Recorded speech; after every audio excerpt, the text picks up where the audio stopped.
శ్రీరాముల వారు ఎవరిని ఆరాధించాలో చూస్తే మనం ప్రతిరోజు గుళ్ళు గోపురాల నుంచి వింటాము. అదేమిటి?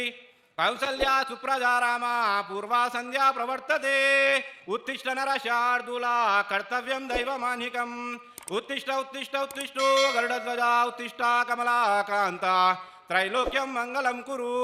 కౌసల్యకు పుట్టిన ఓ మంచి పిల్లవాడా, ఓ రామ, ఆ సూర్యోదయానికి వేలవుతుంది, నిద్రలే, నరులలో పులి వంటివాడా, ఆ దైవాన్ని ఆరాధించడం నీ కర్తవ్యము అని శ్రీరాముల వారి గురువుగారైన విశ్వామిత్రుల వారు ఆరాధించుటకు లేపేవారు.